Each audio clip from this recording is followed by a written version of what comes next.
Welcome to AP Physics C E&M Electric Potential. Hi, I'm Youngsu Sung. This is Han Guo.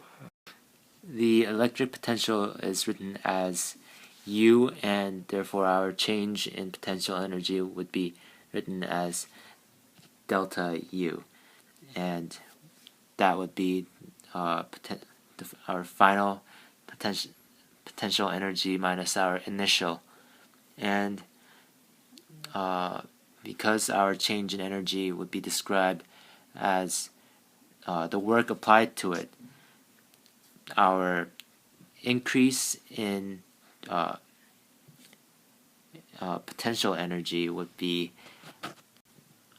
it would be negative work done on the object because it's going against our electric field that is acting on our object, and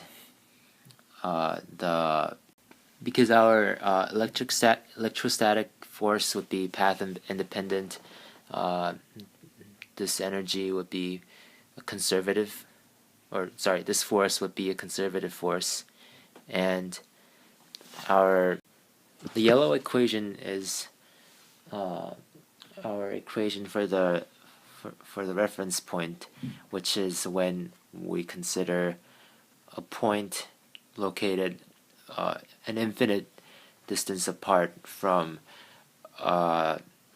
another object that has a charge causing an electric field, and that would give us a point where there is when there is zero potential energy. Alright, so for this question, a proton moves from point I to point F in a uniform electric field directed as shown. The question is, does the electric field do positive or negative work on the proton? And does the electric potential energy of the proton increase or decrease? And the way to solve this problem is to look at the electric field as gravitational field.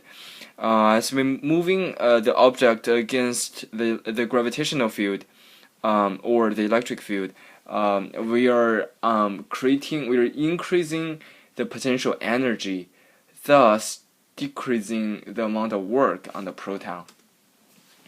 So the electric field will do negative work, whereas the potential energy will increase as the proton, as the force exerting on the object moving upwards, moving against the electric currents. So sorry, that was Vincent. And back to our concept of work. So it is the dot product of our force and the distance that the object moved.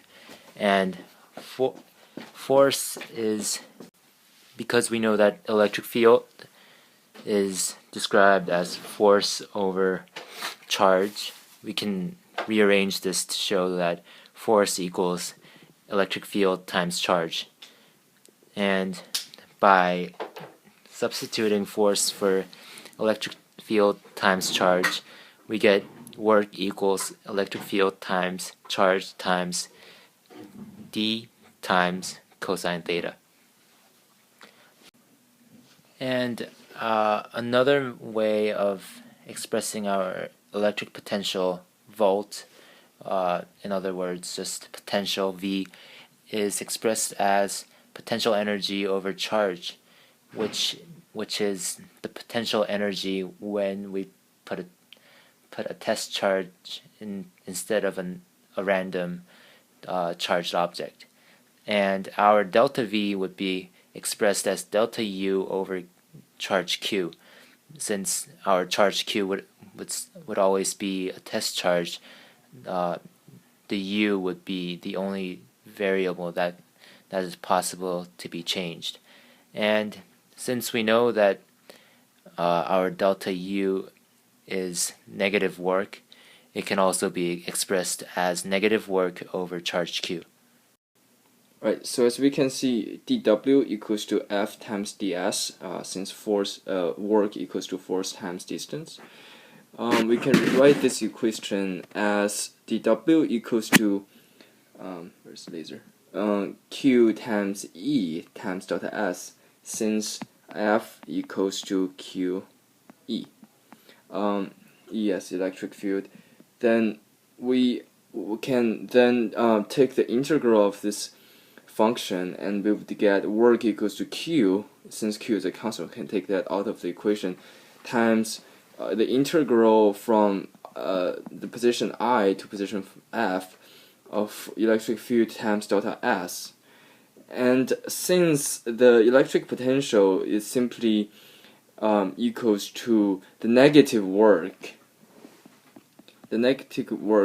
divided by Q, therefore we would derive this equation of electric potential equals to negative the integral from I to F times electric field times ds. Thank you for your patience. This is the end of lesson 1.